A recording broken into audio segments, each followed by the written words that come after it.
Welcome to Still Plays Galaxy of Heroes. This is the new account. It is now week 20, or we just wrapped up week 20. The last one of these we did was on week 16 4 weeks ago, and this is now going to transform into a monthly series where on the 15th, or right around the 15th of every month, we will update the progress on this account and what things I'm focusing on and how the roster is building out.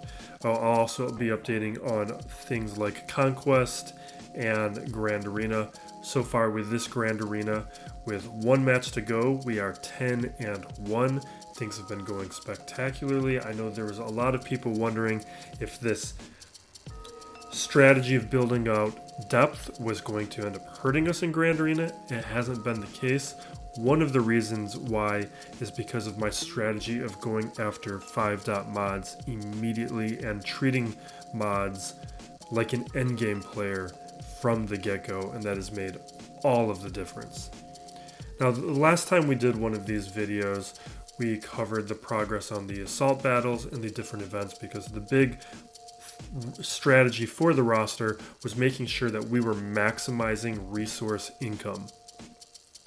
So the items in blue we completed through the second tier of those assault battles. Everything in white we had completed the first tier of those events.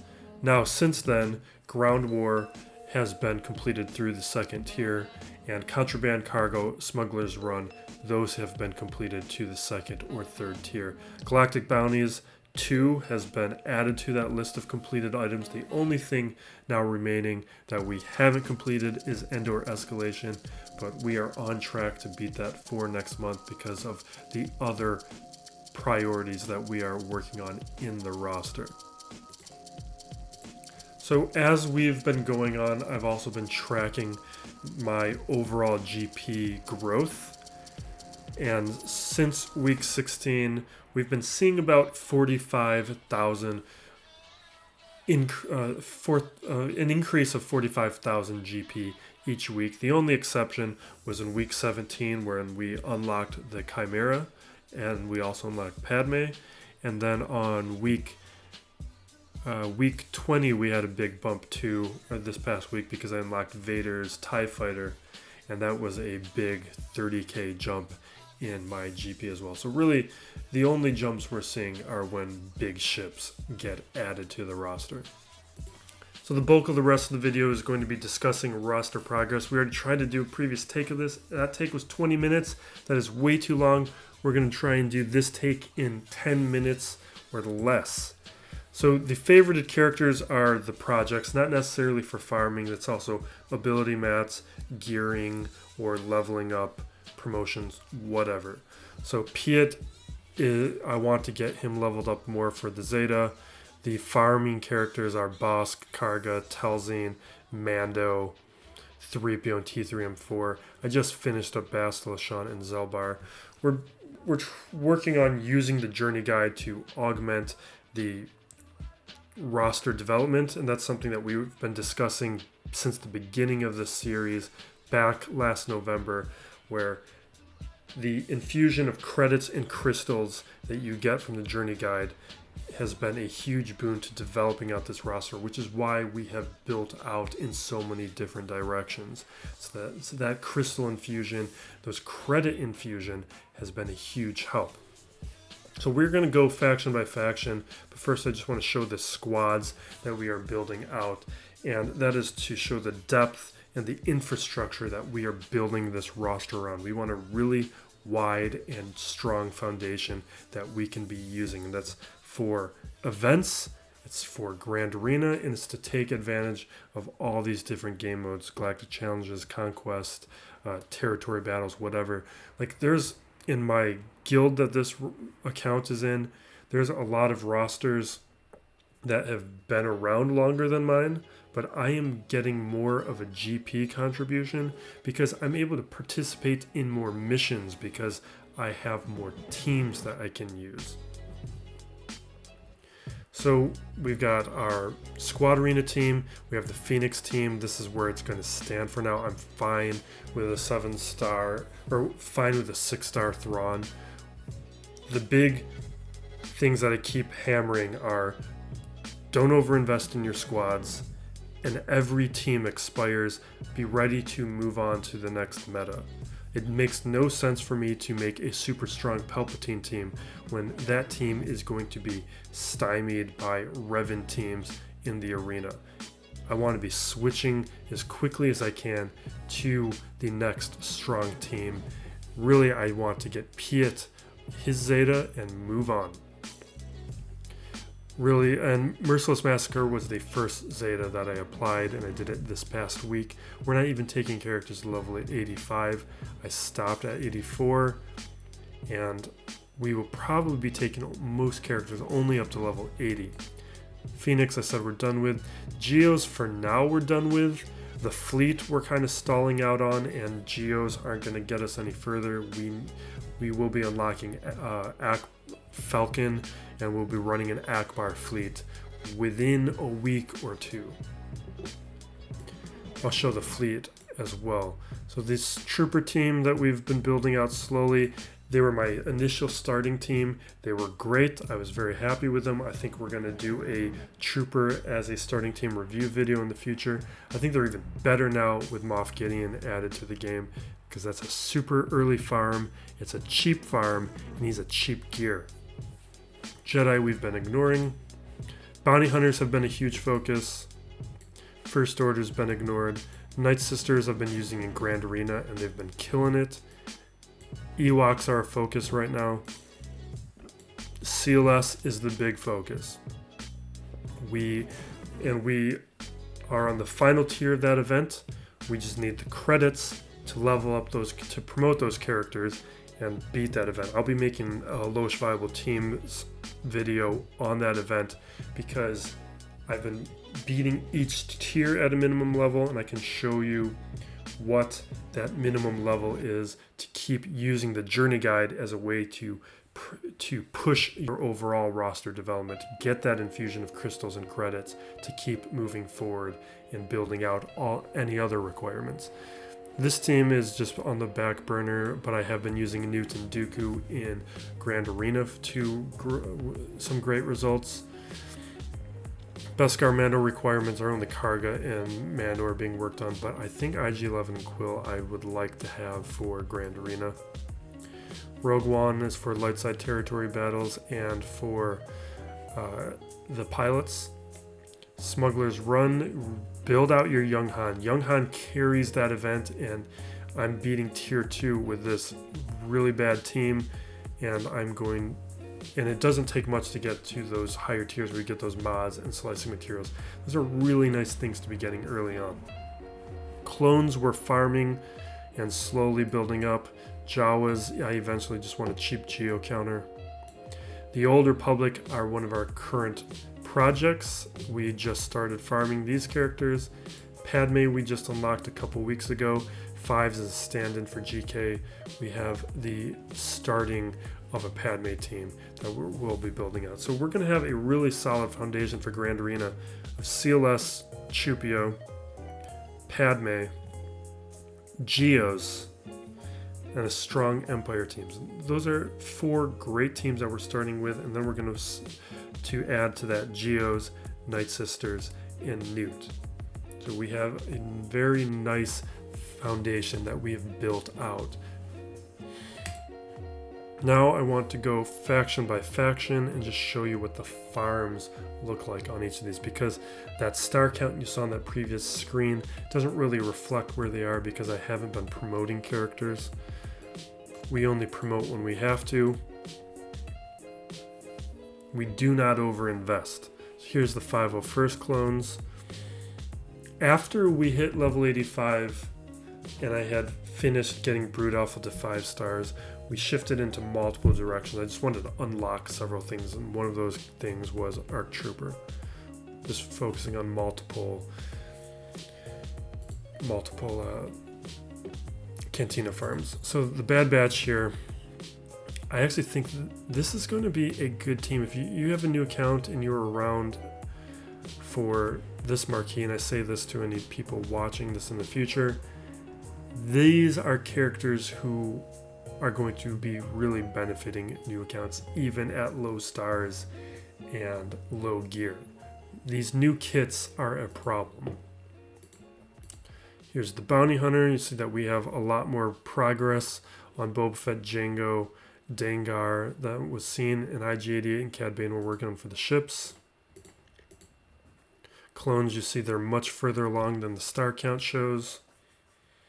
We're slowly gearing them up. I have not been throwing any ability mats at them, but they're a good team. 5s, I think, is among the first Zetas that should be applied if you're going to use clones in any capacity. If he doesn't have the Zeta, I just take out anybody, have 5 sacrifice, because 5 sacrificing at that point is nothing. If you throw in a shock on one of the clones like Rex or Echo, take out 5s, they don't even heal up. You can just take them out. So without that 5 Zeta, clones are close to useless. Droids, this is more just to show you where the Separatist farming progress is. IG-100 here is all Bronziums. Droidica was because of the ship. Those weren't even active projects. Empires is the squad arena team. We aren't really farming any of these characters anymore. Snowtrooper was almost entirely Bronziums. Royal Guard is obviously Bronziums. Ewoks is one of our big focuses right now. One's for Endor Escalation. I want to try and beat that event at 4 stars, which is why I haven't promoted these characters to 5 stars to try the Ewok or the C-3PO event. Plus, that event is difficult enough where I think I need to get these guys up to a level 75 to 80 to beat either of those. But it's something that I will be done soon, like by next month. First Order being entirely ignored except for Sith Trooper, but that's because Sith Trooper is multiple factions. Here's the Galactic Republic. This is really more about Padme. Here is my GK. Hopefully getting him within a week or two. Kind of depends whether or not I participate in the raid or not. Geos we showed, but you see Poggle's done. It's really just Brood Alpha, but Brood Alpha is at Brood Alpha is at 6 stars, not 5 stars. But again, I'm holding off on all those promotions. But I could take those teams right now and promote them and get 6-star Padme. I used the Geos to unlock Padme. There's the Remnant. Here's the Troopers. We kind of already showed them.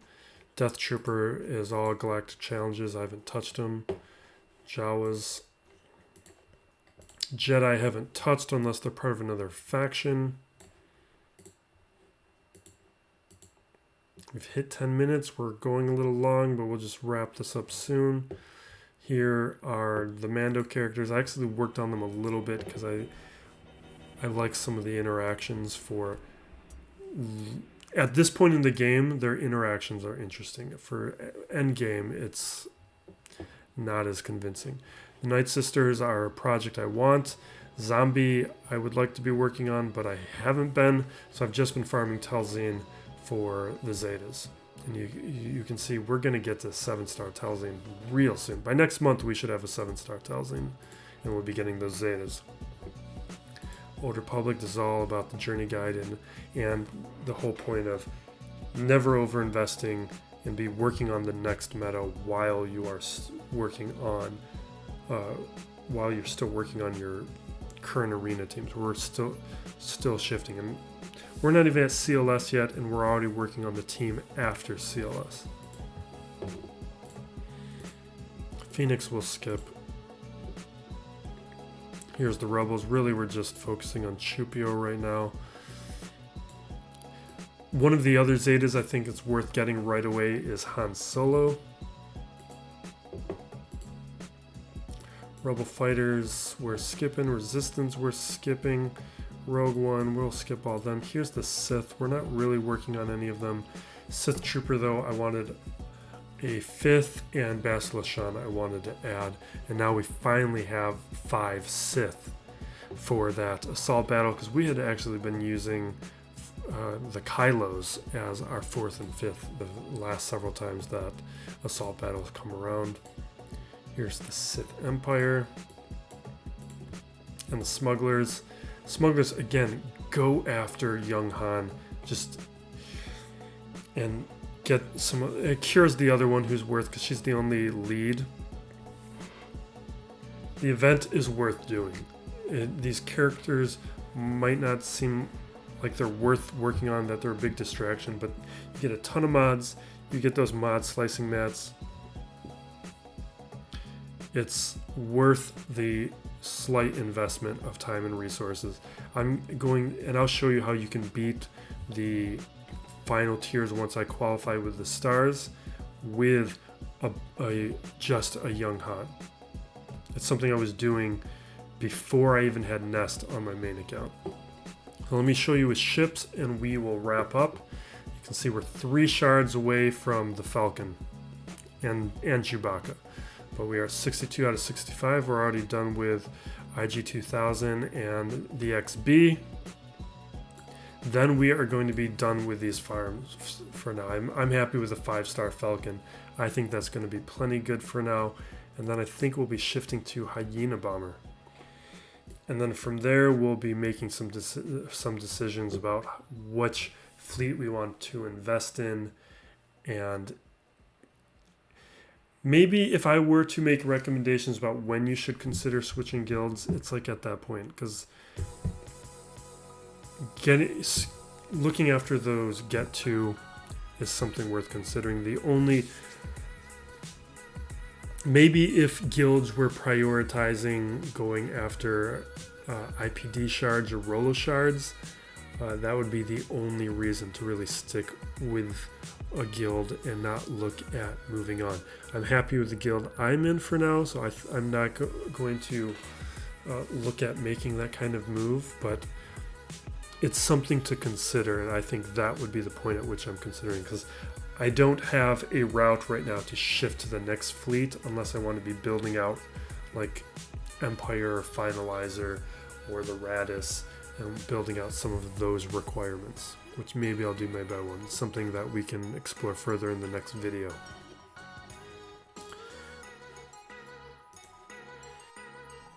And before we leave, I said I was going to quickly show you what my mods look like. Here's the rest of the ships. Things are acting weird. There's the rest of the ships. Let me just quickly show you the mods. We're not going to do anything in depth here. I just want to show you how everybody's got 5 mods. I've leveled most of them up to like level 9-ish.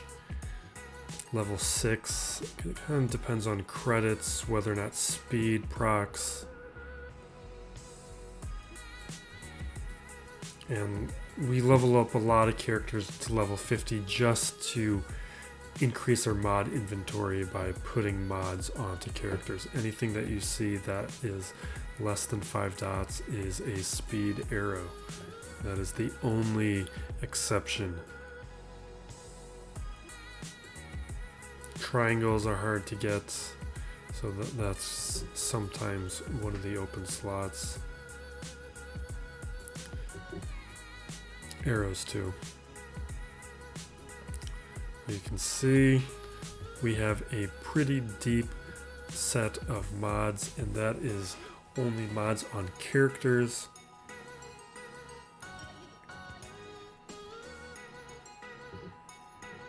And then on top of that, you can just see like how absolutely massive. Like my mod inventory is completely full. Okay, like I could sell plenty of these, but I don't want to. I just feel apprehensive about selling anything that could potentially be a 20 speed mod.